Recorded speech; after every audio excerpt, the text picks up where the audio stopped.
keep it in the middle, and the other is we've got to keep it from falling over. Because the buoyancy is what keeps these things upright. You take the buoyancy away, and it's unstable. It's an unstable. So that, with all that up in the air and all that weight in the air, you take the water out from under that, and it's got to be completely grounded before you put the blocks in. It's going to sit on its keel. It is not sitting on the blocks. The blocks are going to keep it from tipping over, right? If you land on the blocks, you're going to push the blocks right through the boat, right? So it lands on its keel, and we keep it from tipping over. But in the meantime, it's got to be fully grounded. So there's some moments of sheer terror in that, and that's a pretty good example of it. Wow. So over to this little Japanese engine. I don't know how many decades ago, but it's got a small diesel engine and a lot of reductions on these gears. It runs a power takeoff, it runs hydraulics. The hydraulics will run this boat or this cradle, or the hydraulics can be transferred to the other cradle. The same engine is going to run both cradles. I suppose theoretically you could run them both, but it wouldn't work very fast. And we do have a come-home feature on an electric motor that if the engine let go and you were in the middle of something dramatic, you could run the electric motor. All the lights in Rocky Neck would dim, and it probably wouldn't beat the tide, but it would keep moving that chain. So, it would probably be $100,000 to replace one of those chains. Yeah, I bet. We've broken the backhaul chain before. We've shattered these gears. Wow. And once again, as I'm trying to read the books in preparation, Sebastian Yoga talks about these big steel gears. They're cast iron. So we have up in that area there big patterns. So when we shattered the gears here, we had the patterns to pour new gears. That took a summer to pull that off. The other side is our steel working space, which you can see. Line, you can see over here, we have a propeller for that boat. We have a muffler off something. We have floats that we're building floats with. We have a steel rack. We've got welders, a big old drill press, many other chop saws and things of that nature. When I came, 1998, one of the first things we did was declare a bankruptcy. It was a second bankruptcy within 10 years. The place never owned a forklift. Everything was more or less done by, grunt work. Since then, we've gotten things like, travel lifts and a crane and a couple of forklifts, but in many other respects, it's not terribly unlike what it was 30, 40 years ago, certainly in Jonathan Bayliss's time. So this building was built in 1968. This is what it looked like. This is a wonderful place. They will never make another one like this. We have to keep it going because we don't have many choices. It's privately held. It's gone through a variety of corporations, but since 1953, it's been the same corporation.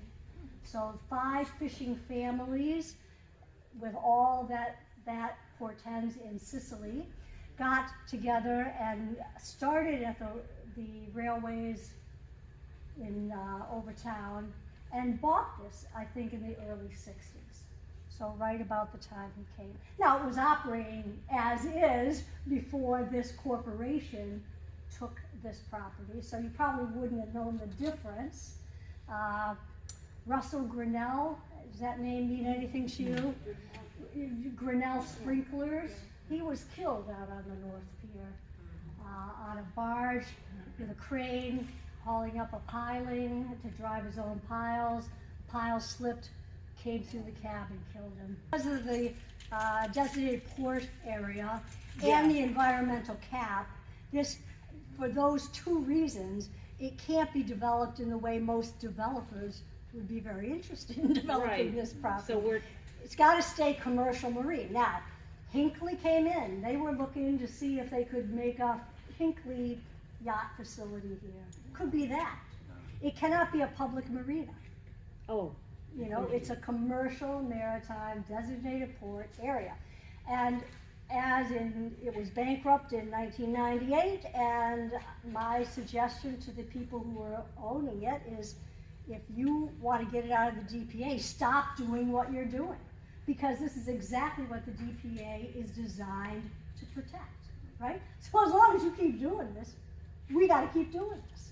You know, and if you have a stomach for a 10-year fallow period, good luck to you. But in the meantime, we got to keep going. And that's what we've done. Everybody loves the railways. Like, nobody wants to see the rail. I've never heard of anybody, like the competition loves the railways. People who don't like me like the railways, right? You know, I would have trouble imagining this being the place they went after. I was saying that we had shattered those gears. I don't know if anybody remembers the Western Venture, the old Western Venture. Huge boat. Hauling that, the chain broke, and it went, luckily it had taken a right rudder to get into the slip, right? So when it went, right? Everything's falling backwards. You know, the right rudder let it not end up in East Gloucester. Yeah, that's a big boat, but that's the one that shattered the gears. We subsequently hauled it like the next day on the other railway. So let's see.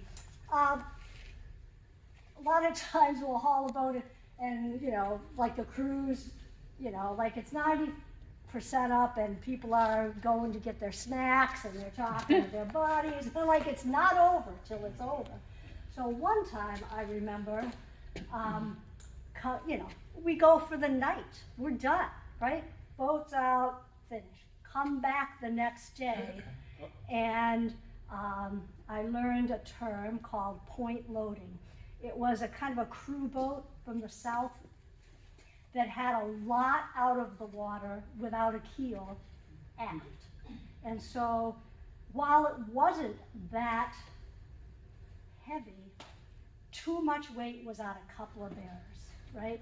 These were built as 600-ton railways, right? But you can't put 600 tons in one spot. You've got to spread it out over 120 feet of cradle. And so even though it wasn't that heavy, it rolled the bearers. So the whole boat, now no damage was done. We kind of reshored it. Yeah. But in my time, nothing's gone over. We had one fire on the dock, or in the water once. That was one of the, it wasn't that bad considering what it could be. You know, considering that we trade in a lot of hazardous activity here. Yeah. I'm very grateful, and do not miss worrying about that, because those railways were rebuilt, I think, once again, Sebastian Younger says they haven't been rebuilt in 100 years. I believe that the government rebuilt them in World War II for military preparedness. What exactly happened to them, but I think they were renewed to a level that hasn't happened since, like wholesale, right? We've replaced most everything, but there's a weak link, and we don't know where it is, right? We don't know where it is. The rollers under that cradle have been replaced. Those are probably leftover rollers. We've replaced the rollers, the racks. We replaced 3 years ago maybe the track, but not what the track is built on.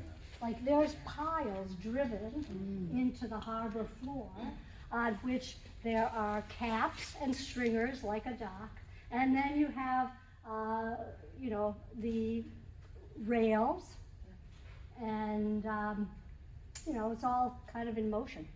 You know, we have what we call a cant in the track. So when you're hauling that boat, on that, it occurs on that one way more than the other one, there's a dip in the track, right?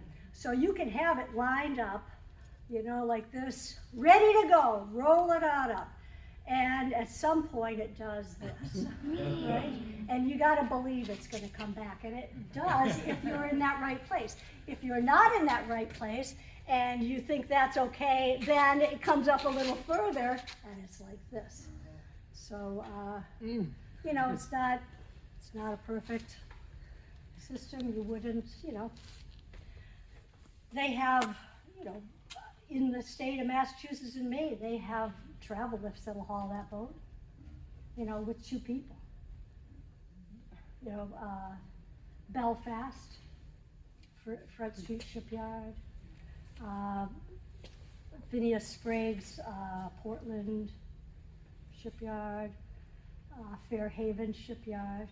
They've all of them, I believe, have gotten grants from MARAD, the federal government, which I applied for 3 times, but didn't get. I don't think we have the scale that appealed to the federal government. They still have the program. I think somebody should try again, but you know, it's hard to float the boat, scratching at the bottoms of boats, and there's a lot of money coming in and going out, but the infrastructure here, who can afford to spend 2 years to rebuild those railways? You know, it's a daunting thing. So we got to take a little time, be careful. I would tell people, we can afford that, you know, when they get hired, you know, we can afford that you don't like it here. Screw, you know, we can afford that you drop the brand new grinder in the water. We can afford that. What we can't afford is somebody getting hurt. That will be, I think, you know, could easily be the death knell here, because while I, you know, have a passing acquaintance with OSHA, they've had no reason to come here in any big way. And if they did, you know, this is not state of the art. So that's that. Marvelous. All right?